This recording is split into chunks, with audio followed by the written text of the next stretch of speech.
جون فريدمان زبهال أستراليا تمارماري بوليتيكاو ساينس أب عودة بوليتيكان محبرسة من نزنت في زخوانة سب عبي ترجم زلوا وسن حساب ويتيوري لوا ما خلنتن وسنت وي car and preference بحال زكايد قالسي زولع تقادلو زمرح هزوا من قصقاس نما أخذلنت ديو ويس نوسنت زبل حتو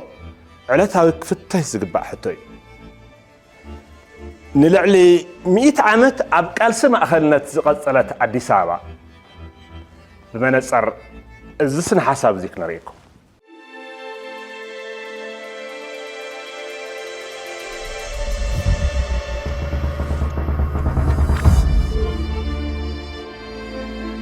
زتبتنا محبرة طبعون بوليتيكاون كونتات تهاجر زمان مسافنت بزبل السيامة نتتصوع عمتات مزلقة حدش ملكع زحزن عب تاريخ نفل موان ترنفتي إتيب يعني ممسرات زفتنا نقص تفتر الله هزعي تدرس عب توان إذا حزي زلنا الله كتما كم زين برت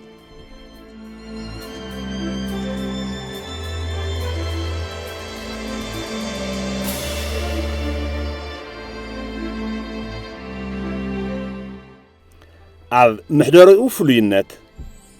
أب بحري يدما ترت كم زناوروز نقرلو غوندر زمأخلو من قسنت مجيساو تدرس بوشتاون دقاون نوصتات تخورميو أب مقرلا مسنقوطة شقوط نبعل سوتيو كاب إدموكو إنجليز عملت أمو سلسته مسافنتي نابنحن نحكمة وقدن كون كاسا مرجع كاب تقراي منيليك كابزا حز اللي خلا كبابي شوا كم اون تخلى هيمانت كاب قجاب ابتوان اذا حز لنا الله كتما كم زينة برته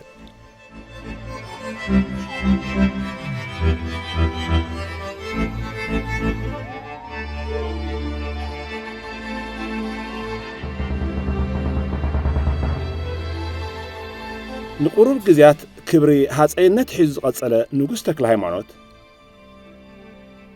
عدوا خاب عسب بقلصم قطع خاسامرج مستدعخه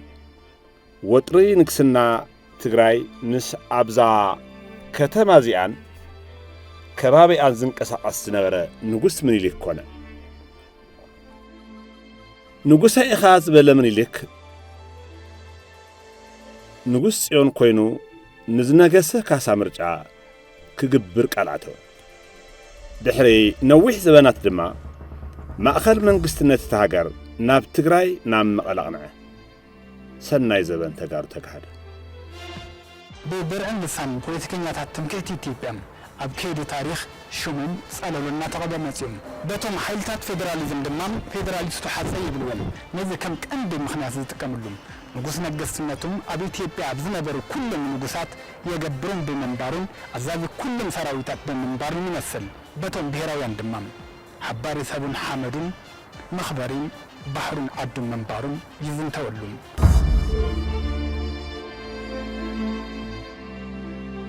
ኣብቲ እዋን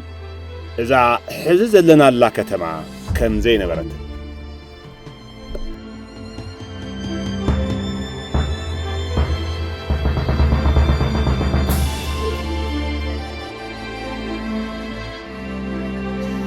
ዘበን ሃፀይ ዮሐንስ ዘበን ትግራይ ነበረ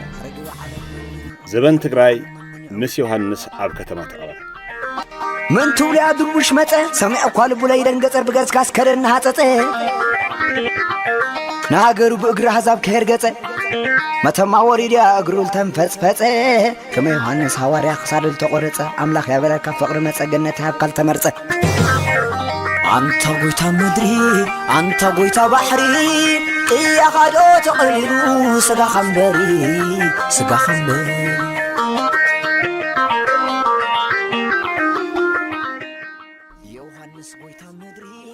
عبري أفدق بحري مسألتي دقز تحنانق زنبرة تراوي هاتي يوحنس ጎንደር ዓድኻ ነዲዱ ሃይማኖት አቦታትካ ተዋሪዱ ምስ ሰምዐ ሓዘን ሓደ ውሉዱ እኳ ብንውር ከይተበጽሐ ናብ ጎንደር አምርሐ መተማ አተወ ተሰወረ አንተ ጎይታ ምድሪ አንተ ጎይታ ባሕሪ ቅያኻዶ ተቐሊሉ ስጋ ኸምበሪ እዚ መስዋእቲ ንዮሐንስ ይጽበ ንዝነበረ ምኒልክ ዓብይ ብስራት ኮነ ብዘይወዓል ሕዳር ምኒልክን ሰራዊትን ናብ ትግራይ ዘመተ ዘመነሸ ኮነ ኣብቲ እዋነቲ እዛ ሕዚ ዘለናላ ከተማ ከምዘይ ነበረት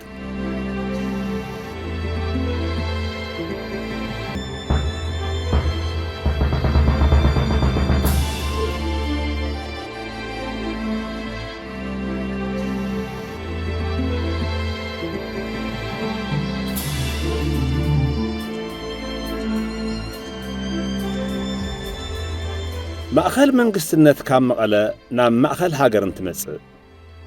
እዛ ከተማ ከም ብሓድሽ ተወልደት እንዳ ንጉስ ከተማ ሃፀይ ኮነት ሽዑ ሓድሽ ቅርጽ ማሕበረሰብ ባህልን ፖለቲካን ክፍጠር ግድን ኮነ ኣምሓርኛ ትዛረብ ኢትዮጵያ ተወልደት እዛ ሕዘላ ካርታ ንክትህሉ ምኽንያት ኮነ ኣብቲ እዋነቲ እውን እዛ ሕዘልናላ ከተማ ከምዘይ ነበረት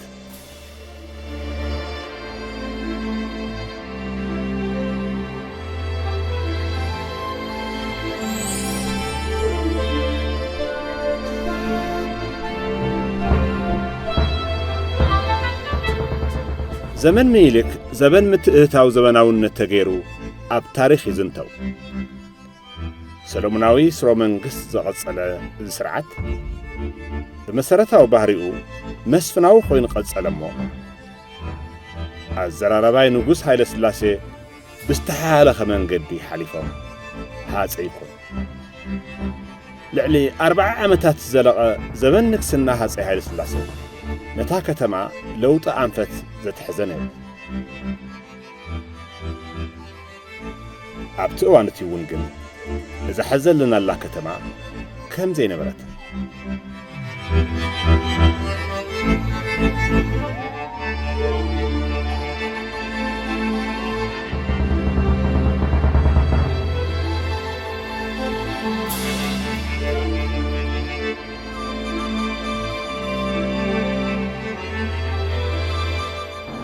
እምቢ ዝበሉ ተምሃሮ ስድሳታት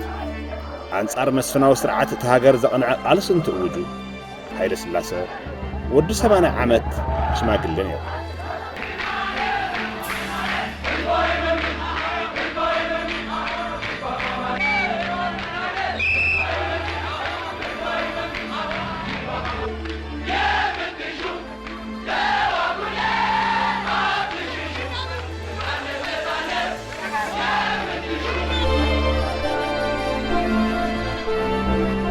መንፈስ ለውጢ ካብ ኣፍዞም ተምሃሮ መንጊጉ ዝወሰደ ደርግ 17 ዓመት ዝቐጸለ ወተሃደራዊ ስርዓት እንትመርሕ እዛ ከተማ ኣብ ትሕቲ ደማዊ ኩናት ኮይና እውን ትፈሓሕ ነይራ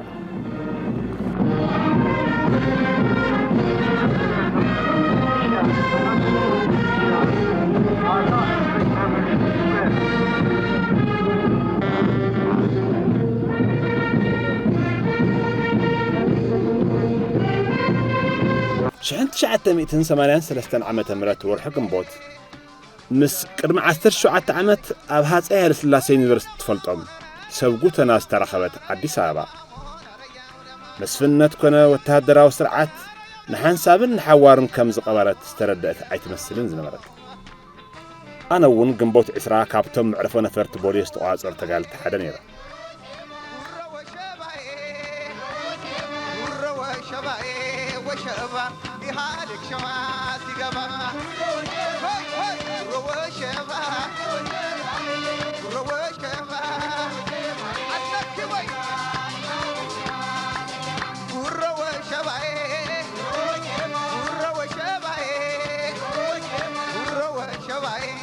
شبا يهادك شواسي قبا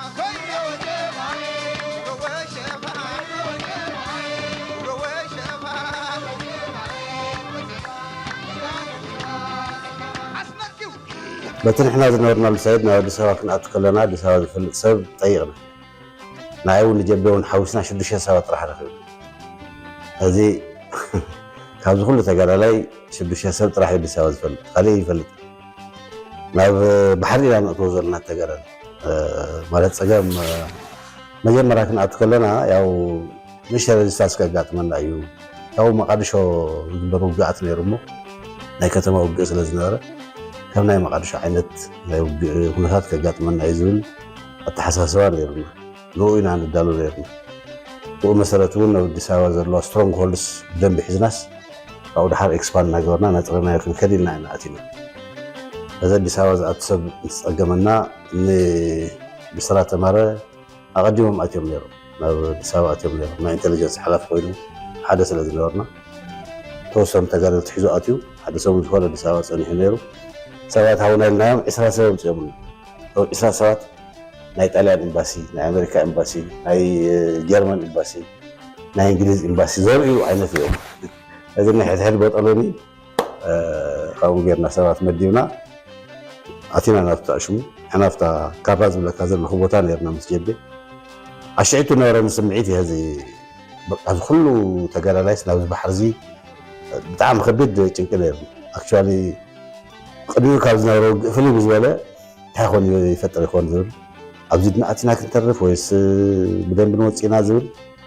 تنكنا يرني جيبون السم تنكزنا وراي مثلا حرب حسب زي عشان تودي بس زي كتاب بيت المقدس لأن مجوز قاعدتهم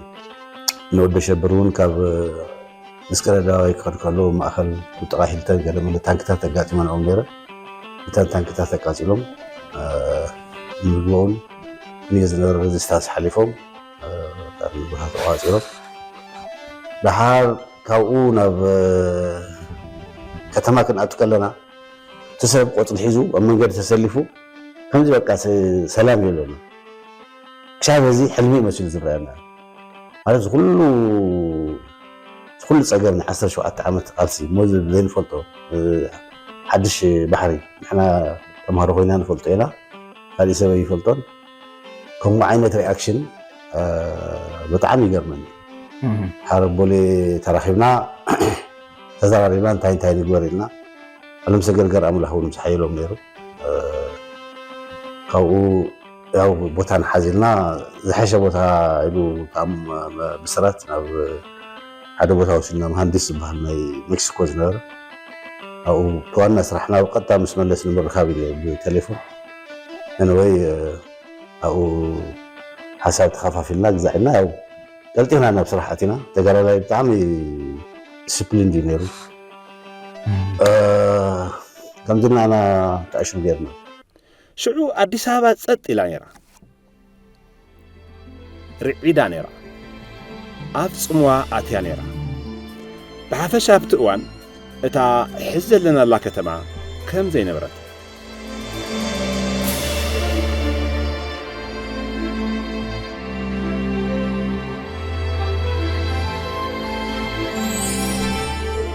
ስዒቦም ዝቐጸሉ 27 ዓመታት ግና أديس أبابا أبزي زارع عبيد قصيرة زركابن عقم زهاجر قبل معات ذاك معرفة بكل مدى اشترى أي لوط دمع حزن نزل واسف حاتن دمكاتن مغنيات زخونة يمثل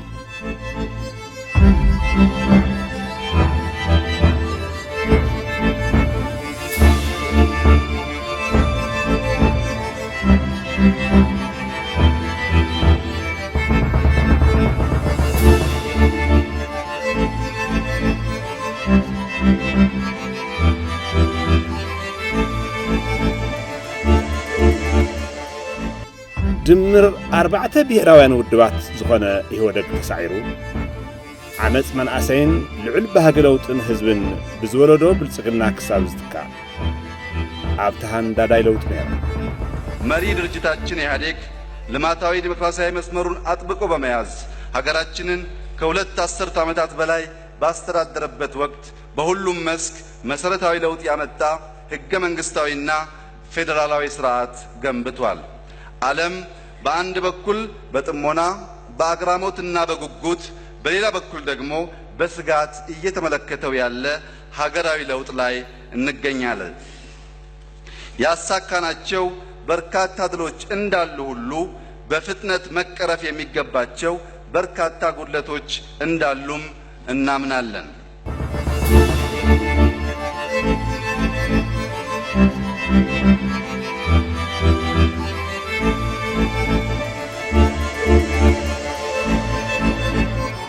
ዘመነ ብልጽግናውን ንአዲስ አበባ እማን ዘመነ ብልጽግና ይመስል ስርሑ መንገድታት፣ ዝሕደሱ ኣደባባያት፣ ዝትከሉ መብራህትታት፣ ዝለምዑ ተኽልታት ወዘተ ምርኣይ ዕለታዊ ተጓንፎ ኮይነሉ። ካብዚ ብተጻራሪ እውን እዞም ከምዚኦም ዝበሉ ስራሕቲ ዘፈናቀልዎ ክፋል ሕብረተሰብ ኣሎ ይበሃል።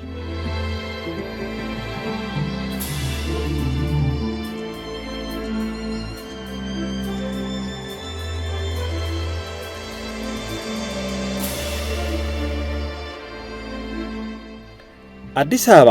ኣብ ህንጸታ ግደ ተጋሩ ልዑል እዩ። ከንቲባታት እኳ ተቖፂሮም ካብ ዘበን ደጃዝማች ዶክተር ዘውዴ ገብረስላሴ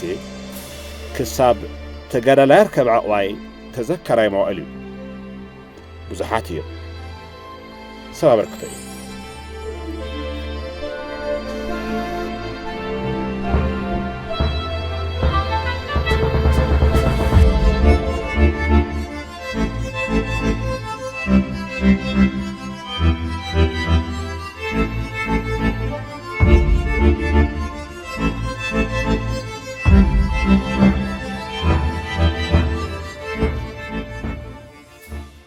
ተጋሩ ደመር ሃፀሙን ጽማዕ ፍልጠቶምን ኣፍሰሙላ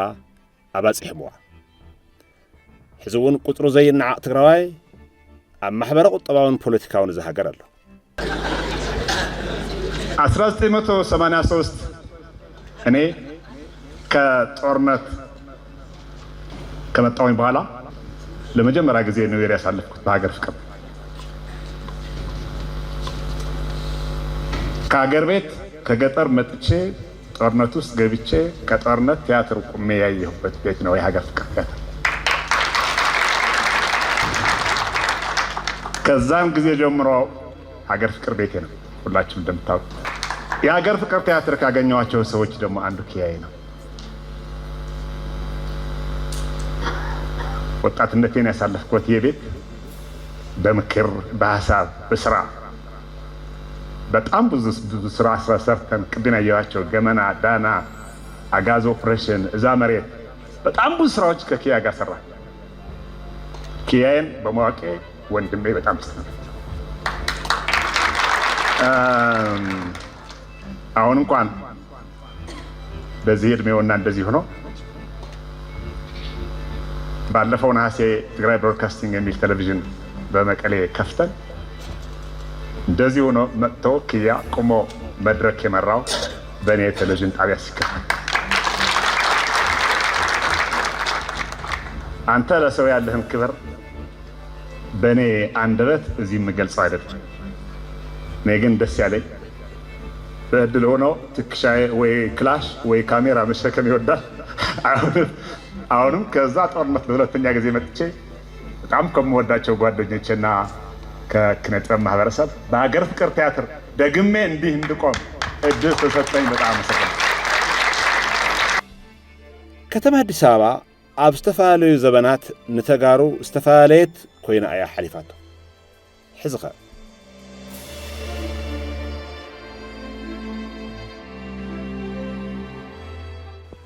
እሞኸ ሕዚ ኣብ ትግራይ ዝካየድ ቃልሲ ዝውላዕ ተጋድሎ ዝምራሕ ህዝባዊ ምንቅስቃስ ንማእኸልነት ድዩ ወይስ ንወሰንነት? ንኮር ዲኻ ትቃለስ ወይስ ንፔሪፈሪ?